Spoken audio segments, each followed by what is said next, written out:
안녕하세요. 백업부동산 스토리의 민혜입니다. 자, 금일도 여러분들과 부동산에 관한 이야기를 나눠볼 텐데요. 자, 어제 제가 새벽에 영상을 찍고 이제 잠들기 전에 이런 생각을 했어요. 왜? 영상을 찍으면서 이제 그 미국 뉴욕 증시를 봤는데 이 뉴욕 증시가 이제 서킷 브레이커가 걸리더라고요. 그래서 굉장히 불안한 시장을 보였던 게 이제 그 어제 새벽에 미국 시장인데 잠들기 전에 오늘 대한민국의 코스피 코스닥도 이렇게 순탄하게 가진 않겠구나. 또 이제 또 많이 떨어지겠구나. 라고 이제 생각을 하면서 잠이 들었는데, 자, 역시나 마찬가지로 이제 코스닥, 코스피 많이 떨어졌고요. 이제 코스피 같은 경우에는 10년 8개월 만에 최저치였고, 자, 코스닥 같은 경우에는 8년 5개월 만에 이제 최저치라고 보시면 될 것 같아요. 그래서 이제 코스닥 하락률이 이제 12%까지 달했었던 적이 있는데, 자, 그게 지금 9.11 테러 아시죠? 미국에서 이제 일어난 테러. 자, 9.11 테러 이후에 가장 큰 폭으로 떨어진 이 코스닥 시장이었다고 보시면 될 것 같아요. 자, 그래서 이제 이 금융위기 이후 자, 이 1450포인트까지 떨어진 코스피, 지금 굉장히 위기감이 도사리고 있는 대한민국, 그리고 또 이제 미국, 유럽, 우리 글로벌 선진 국가들조차도 지금 굉장히 위기감에 휩싸여 있습니다. 이게 원인이 뭐라 그랬죠? 제가 말씀드렸을 때. 자, 바로 코로나 바이러스 때문에 그렇습니다. 그래서 이 근본적인 원인, 공포감이 조금 사라지기 위해서는 일단 신약 개발, 그래서 이제 백신이 개발이 돼야 된다. 자, 그리고 두 번째는 뭐예요? 지금 대한민국하고 중국은 환자 수가, 확진자가 막 늘어나다가 어느 정도 피크점에 올라갔잖아요. 자, 그러고 나서 이제 환자 수도 이제 점점 증가세도 둔화가 되고 있고, 또 이제 그 회복해서 퇴원하는 경우도 지금 늘어나고 있잖아요. 그래서 지금 전 세계적으로 이제 한국이 코로나 바이러스에 굉장히 이제 대응을 잘하고 있다. 그래서 이제 그런 사례들을 배우기 위해서 외국에서도 이제 많이 지금 그 의료 시스템을 배우기 위해서 오고 있다라고 이제 얘기가 나오고 있는데, 자, 우리 지금 대한민국에서 거주하시는 분들 지금 옛날보다는 많이 똑똑해졌어요. IMF, 자, 그 다음에 이제 우리가 국제금융위기 등등의 큰 사태를 일으킬 때마다 이 자산이라는 게 폭락을 했고요. 자, 그 다음에 또 시간이 잠깐 지나고 나면은 또 자산이 원위치가 되고요. 또 그 이상 올라갔기 때문에, 자, 그런 과거의 사례를 통해서 지금 예전보다는, 자, 시장을 대응하고 바라보는 시각들이 굉장히 침착해졌고, 굉장히 지금 성숙되어 있다. 자, 그랬을 때 이제 오늘 같은 경우에 주제는요. 자, 금융위기 때 우리 과거죠. 과거의 모습을 바라보면서 일단 지금의 현재, 미래를 예측해 볼 수 있는 하나의 사례로 이제 우리가 삼을 수가 있는데, 그 사례를 한번 살펴보는 게 중요해요. 그래서 어제 제가 잠깐 그 아침에, 그러니까 새벽에 올려놓은 영상에 그 내용이 있습니다. 자, 근데 오늘은 조금 더 구체적으로 여러분들과 이제 살펴보려고 하고요. 자, 그래서 이제 오늘 같은 경우에 제가 코스피하고 코스닥이 이제 둘 다 서킷 브레이커, 사이드카가 이 동시다발적으로 이제 걸렸잖아요. 자, 그랬을 때 이제 이 지금 바닥이 어디까지 떨어질 것인가라는 걸 예측하지 마시고요. 자, 떨어질 때마다 내가 일정 베이스, 그러니까 내가 이 퍼센트를 정해놓은 이 총 투자 자금에서 총 정해놓은 자금 일부를 주식을 일부를 매입하겠다라는 식으로 이제 시장에 대응을 하게 되면은, 자, 떨어질 때마다 많이 사고 또 올라갈 거예요. 또 떨어질 때마다 많이 사고, 지금 몇 번이나 더 그러니까 샀었을까요? 자, 한 세 차례에서 지금 네 차례 정도는 여러분들께서 좀 저점에, 자, 이 조금 잡았을 거거든요. 근데 만약에 한 번 떨어졌을 때 이게 바닥이야 라고 생각하시고 여러분들께서 주식이라는 데다가 몰빵을 하고 물타기를 했다 그러면 지금 또 더 떨어졌잖아요. 반등하는 모습을 보이다가 더 떨어졌잖아요. 자, 그렇기 때문에 여러분들께서 시장을 대응할 때는, 자, 분할 투자, 그러니까 분산 투자를 해라. 그래서 이제 지금 여러분들께서 이게 지금 코스피든 코스닥이든 바닥이 어디까지 왔는지 이제 확인할 그런 부분보다도, 일단 내가 가진 자금을 일정 금액을, 일정한 시점에, 자, 그 일정한 시점이라는 건 떨어질 때마다 내가 분할 매수로 대응하겠다라는 식으로 이제 매입 평균 단가를 좀 낮추겠다라는 생각으로 이제 접근을 하시면 좋을 것 같고, 자, 오늘 같은 경우에 이렇게 떨어졌기 때문에, 많이 떨어졌기 때문에, 자, 딱 두 가지예요. 누군가는 지금 비관적이고 굉장히 공포감에 휩싸였다. 그렇지만 이제 반대로요. 어차피 지금 대한민국이라는 나라가, 자, 이 뭐 몇몇 대기업 굉장히 중요하잖아요. 거기에 붙어서 먹고 사는 이 이 숫자가 굉장해요. 또 그 밑에 벤더 업체라든가 또 하청 업체들이 쫙 깔려 있는데 거기에 목숨줄이 달려 있는 가족들이 정말 많습니다. 사람들이 정말 많아요. 자, 그랬을 때 대한민국의 이 기업이 지금 현재 유동성 위기라든지 아니면은 지금 현재 이 바이러스로 인한 자, 기업 경기, 실물 경기 이제 악화로 인해서 자, 망할 것이냐 아니면 이게 다시 재생해서 살아날 것이냐. 자, 그랬을 때 이제 범정부적인 차원에서 또 이제 외국의 정부에서도 지금 각국의 기업들을 살리기 위해서 그 다음에 시장을 다시금 이제 숨을 불어 넣어줘서 다시금 살릴 수 있게끔 정책을 지금 펼치고 있거든요. 자, 그랬을 때 이럴 때 여러분들께서 좀 예전에는 사고 싶었지만 비쌌던 주식, 이런 주식들 좀 우량주라고 하죠. 그래서 대한민국의 우량주 제가 정말 많다라고 말씀을 드렸습니다. 자, 그래서 그 우량주 오늘 특히나 이제 여러분들이 알만한 S전자 주식 굉장히 또 오늘도 많이 떨어졌습니다. 자, 그래서 누군가는 공포감, 부정적인 생각을 하시겠지만 오늘 다른 분들 같은 경우에는요, 오늘도 내가 일정 부분 내가 총 1억이라는 돈이 있어, 5천이라는 돈이 있어.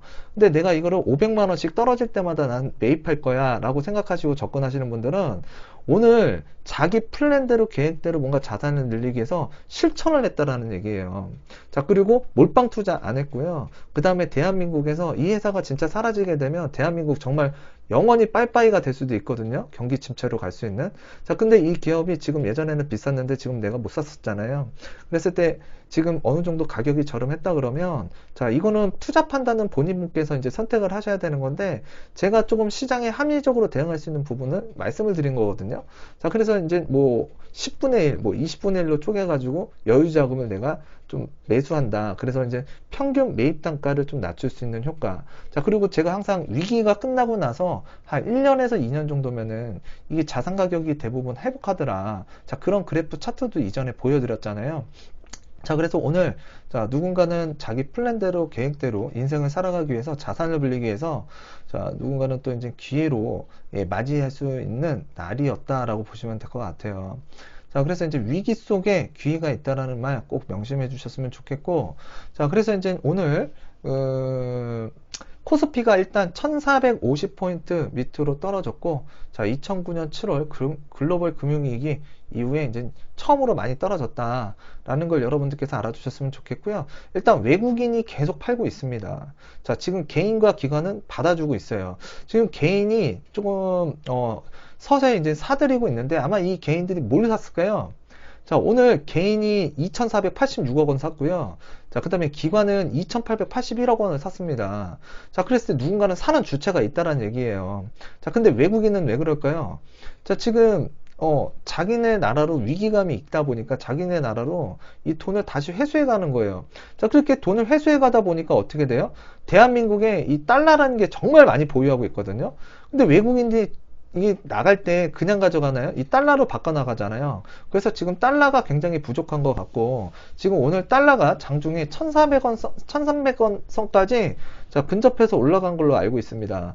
자, 그래서 이제 이 달러, 원달러 환율도 제가 봤을 때는 조만간에 1,300원까지는 정착할 것 같기도 해요. 자, 그랬을 때 이제 미국이라든가 캐나다라든가 다른 외국과 이제 이 통화 스와프를 좀 해야 될 것 같은데, 자, 이 부분도 이제 정부에서 어떻게 자, 이끌어가고 외교적으로 이제 풀어가느냐에 따라서 이 환율이라는 부분도 좀 그러니까 안정성이 생길 수도 있고 또 불안감에 또 휩싸일 수도 있다. 그래서 지금 현재 자, 위기가 굉장히 만연해 있는 대한민국 시장이라고 보시면 될 것 같고, 자, 그리고 또 이제 그 코로나로 인해서 뭐 저유가, 뭐 달러 수요가 비상되고 있고 막 여러 가지가 너무 많아요. 근데 여러분들 단순하게 생각하세요. 단순하게 생각하고 선택할 때는 냉철하게 판단하시면 됩니다. 자, 그래서 지금 현재 환율도 조금 많이 올라가고 있고, 예, 지금 많이 안 좋았던 것 같아요. 그래서 이제 그러니까 환율 잠깐 얘기하면 환율 정말 중요했기 때문에 말씀드리는 거예요. 자, 글로벌 경제 상황 악화로 이제 회사채 시장의 조달 여건이 이제 악화가 되면서 달러 수요가 급증하고 있고요. 자, 주요 6개국 통화의 달러 가치를 반영한 달러 인덱스가 전날보다 1.46% 이상 상승했다고 보시면 되거든요.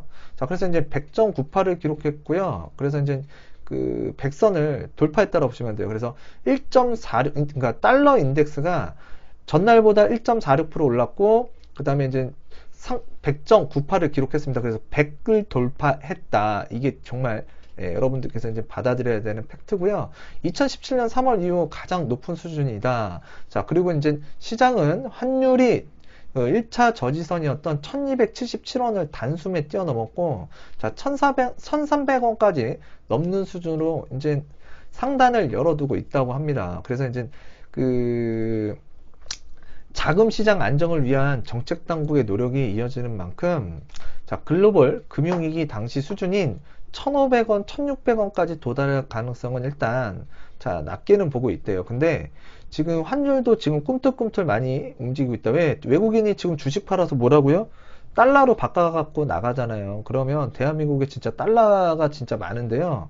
그래도 이렇게 지금 달러들이 지금 또 그리고 또 이제 달러를 지금 위기감이 오잖아요. 그러면은 미국에서 금리 인하를 하더라도요, 가치가 떨어지더라도 지금 우리나라도 금리 떨어뜨렸잖아요. 근데 미국은 달러는 기축통화고 안전자산이에요. 그래서 위험하고 불리할 때는 그러니까 할 때는 이 달러라는 걸 또 매집하는 사람들이 또 많아져요. 달러를 또 소유하려고 하시는 분들이 많고, 자, 엔화 같은 경우에도 그래요. 일본 같은 경우에도 저금리 기조로 이제 가게 되면 엔화 자체도 안전자산입니다. 근데 우리나라 원화는 뭐예요? 그렇지가 않아요. 그래서 이 같은 금리 인하를 하더라도 자, 우리 원화와 엔화와 달러의 가치는 분명히 차이가 있다라고 판단하시면 될 것 같아요. 자, 그래서 자, 오늘 금융위기 때 강남 집값이 어떻게 움직였고요. 주식시장은 어떻게 움직였고, 누가 먼저 움직였고, 누가 후행으로 움직였고, 자, 그러고 나서 얼마만큼 기간이 있다가 우리가 다시 상승 전환했는지, 자, 이런 것들을 한번 판단해 보자라는 얘기예요. 자, 그 내용이 굉장히 중요하기 때문에 자, 오늘 한번 살펴보겠습니다. 어제 한번 살펴보긴 했었어요. 자, 그랬을 때 뉴스 하나 볼게요. 여기 잠깐 아까 말씀드렸던 코스피 8% 대폭락했다. 대폭락. 자, 서킷, 그 다음에 이제 사이드카 모두 발동이 됐고요.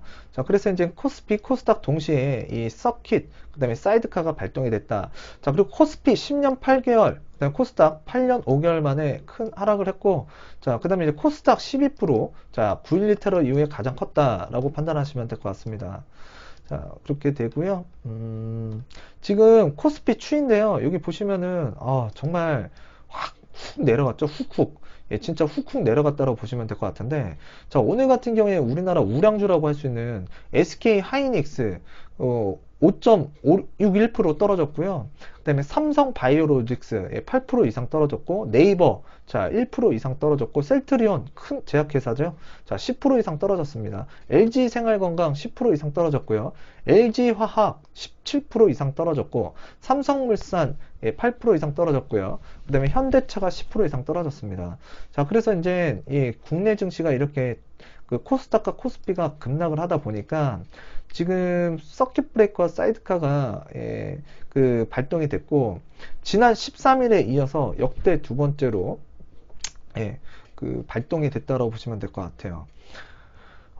그래서 지금 지금 그 오늘도 아마 뭔가 미국에서 이 시장이 바라는 또는 원하는 내용이 뭔가 내용이 발표가 되지 않을까. 왜 그러냐면 오늘 같은 경우에도 또 그대로 두게 되면 또 공포심리 때문에 주식이라는 게 또 떨어질 수도 있거든요. 그러면 내일 또 대한민국 이 코스닥과 코스피 어떻게 될까요? 또 영향도 받겠죠. 자, 그런데 오늘 만약에 뭔가 얘기가 나온다 그러면 지금 또 일시적으로 반등도 할 수 있거든요. 예. 지금 뭔가 얘기가 나와요. 그럼 일시적으로 반등할 수도 있는데, 자, 반등한다고 해서 곧바로 V자 반등한다고 생각하시면 안 돼요. 이게 또 재차 떨어질 수 있다. 왜? 근본적인 코로나가 이 바이러스 문제가 해결되지 않았기 때문에 그래요. 첫 번째, 코로나 바이러스 백신이 나오면 자, 해결될 수 있다라고 제가 말씀을 드렸죠. 자, 그 다음에 두 번째, 자, 우리나라, 중국 같은 경우 확진자 수가 많이 늘어났다가 지금 점차적으로 이제 줄어들고 있고, 지금 그 뭔가 치료를 잘 받고요. 또 퇴원하시는 분들이 점차적으로 늘어나고 있습니다. 자, 그에 반해서 미국이나 유럽 같은 경우에는 지금 확진자가 점점 늘어나고 또 유럽 같은 경우에는 일부 국가가 지금 사망자가 막 늘어나고 있거든요. 그래서 공포심이 점점 커지고 있고 극에 달하고 있다고 보시면 돼요. 그래서 이 지금 유럽이라든가 미국의 이 확진자라든가 좀 뭔가 이게 뭔가 피크점에서 이제 좀 가라앉는 뭔가 이제 좀 이 바이러스에 대한 부분이 조금 진화가 어느 정도 되는 시점이 되지 않는 이상은 지금 몇 달 동안은 이 주식시장이라는 게 출렁일 수 있다라고 보셔야 돼요. 그때마다 내가 어디가 바닥인지 모르니까 지금 몰빵 투자하고 물타기 하자는 말라는 얘기에서 제가 차원에서 말씀을 드렸던 거예요. 그래서 시장에다가 내가 투자를 하고 싶다 그러면 우량주를 살 수 있는 저렴하게 살 수 있는 기회는 지금이고 지금이 기회다. 근데 기회인데요. 일단 대응은 여러분들께서 선택을 하시는 거거든요. 그랬을 때 이제 합리적인 선택 방안이 주식 투자하고 싶어, 자산 늘리고 싶어. 그러면 지금 이러한 시기에 한 번쯤 여러분들께서 고민을 하신 다음에 요런 방식, 그러니까 분할 매수 투자 방식으로 접근한다 그러면 자, 우량주도 모을 수 있고 또 이제 나중에 자산을 불릴 수도 있는 자, 뭔가 모멘텀으로서 잡을 수 있기 때문에 자, 여러분들께서 조금 이런 방법을 좀 생각 좀 해보시고 접근하셨으면 좋겠다. 그래서 지금 주식 하시는 분들이 정말 많잖아요. 근데 이게 한번 떨어지기 시작하면 마음적으로 심적으로 굉장히 부담감도 있고 막 요동치는 게 있기 때문에 이게 못 기다려요. 돈을 갖고 있는 분들은 그냥 막 사버린다고. 자, 지금이 옛날 과거 10년 전, 15년 전과 비교해서 수준이 비슷하다?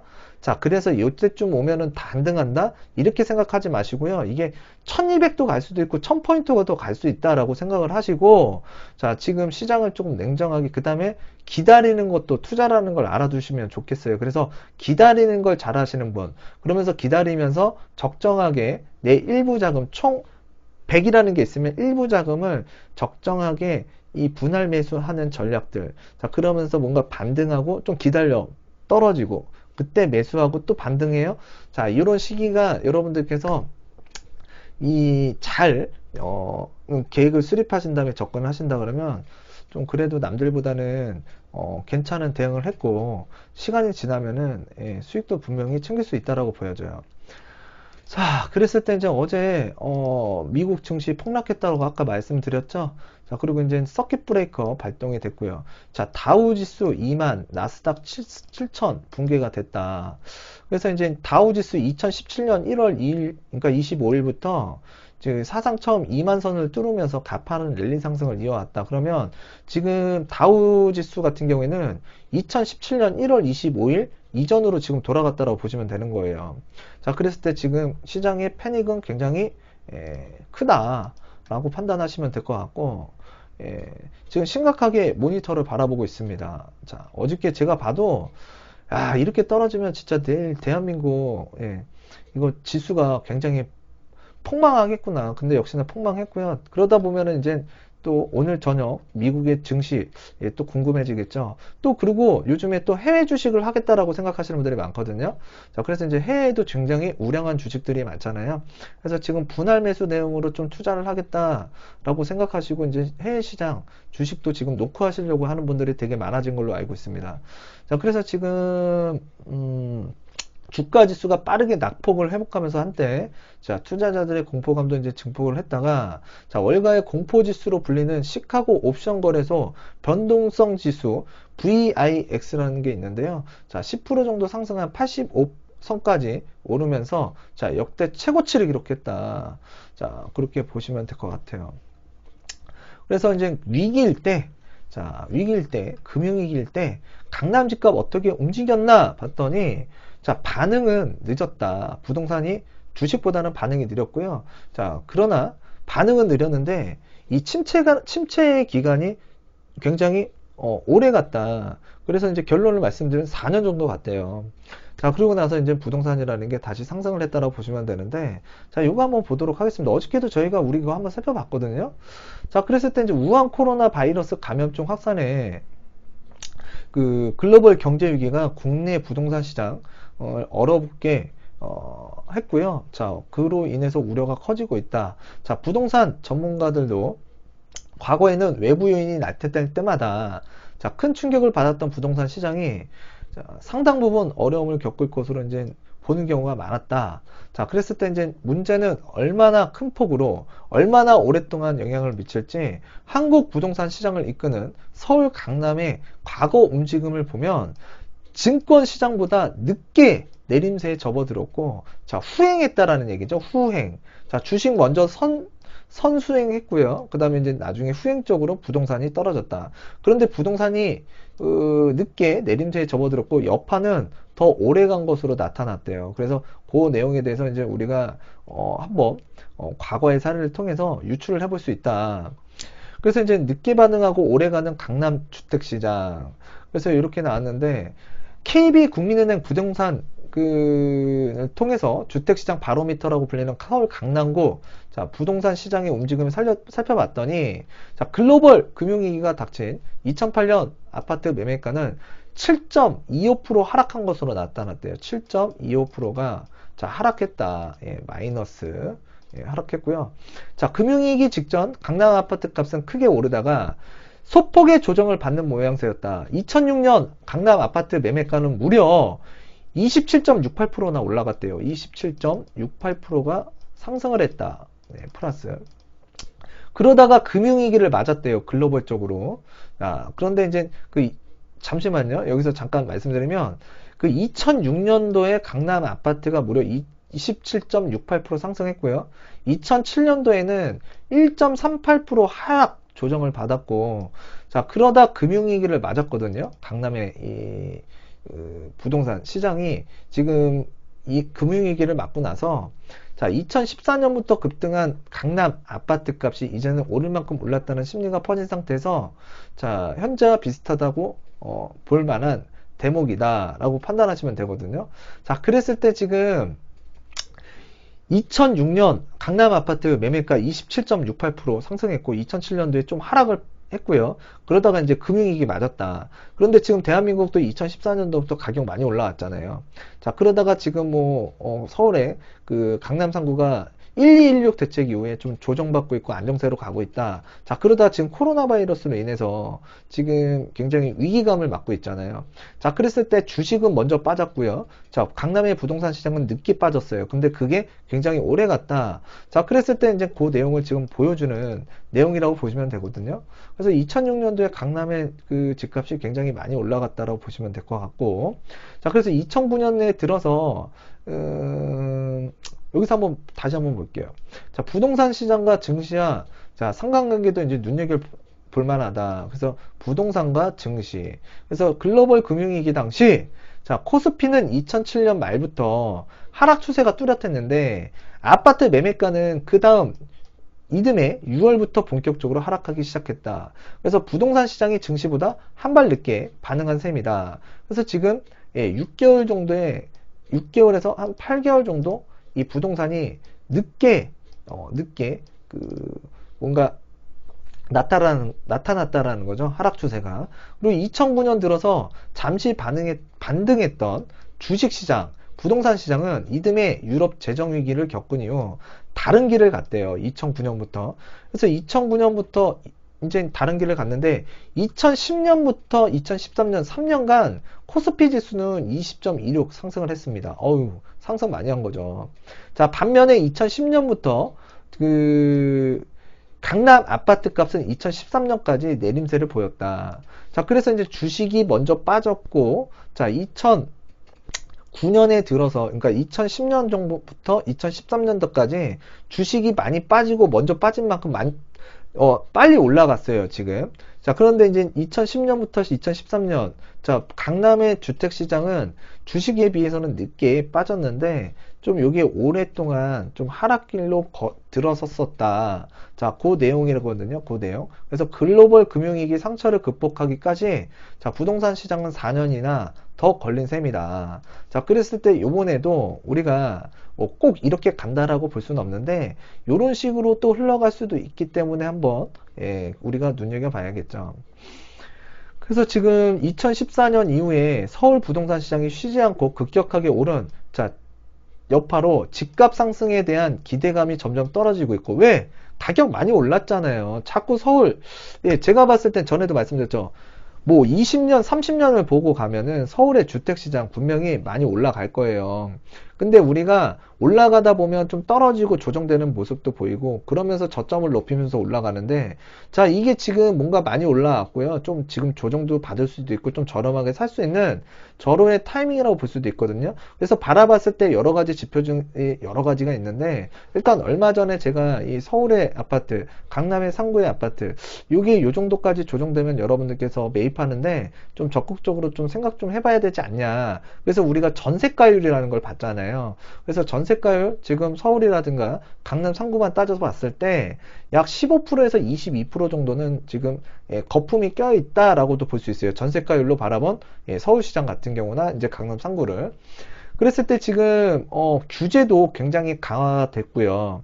또 이제 세부담에 관한 부분도 굉장히 우려스럽기 때문에 일단은 서울, 특히 강남 상구의 주택가격 지금 뭔가 상승을 하기에는 굉장히 어려운 면에 봉착이 돼 있다. 자, 그래서 이제 공시가격 인상과 정부 규제 등에 따라서 주택 매매 거래 자체가 힘들어진 것도 영향으로 볼 수 있고요.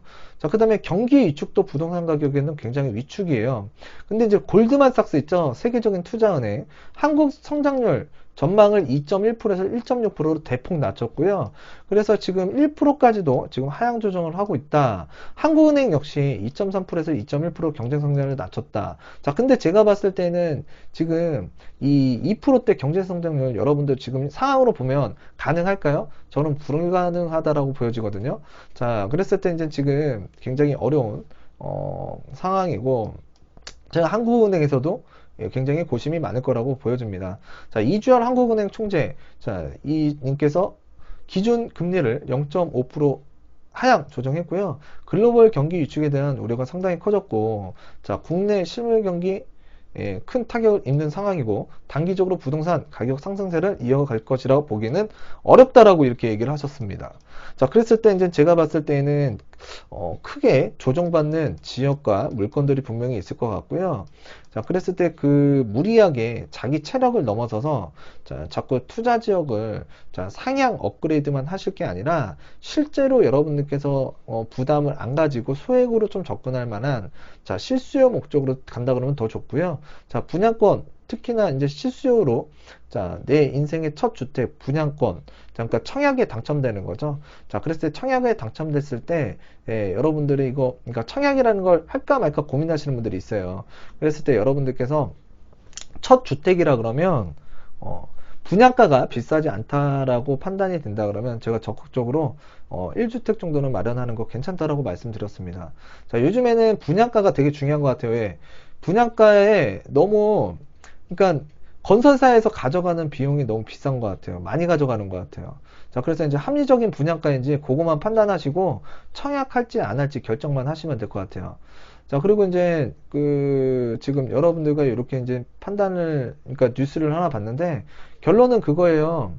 자, 부동산이든 주식이든 주구장창 올라가기만 할 수는 없다. 자, 그랬을 때 이제 뭔가 조정이라는 것도 받을 수 있고, 또 이제 방향성이라는 게 하나, 이제 다시 틀어지게 되면은 이제 하락이라는 걸 하게 되는데, 이 하락이라는 게요, 뭐 한 번 크게 떨어졌다고 해서, 자, 이제 다시 상승을 하겠지라고 생각하는 그런 시장이 아니거든요.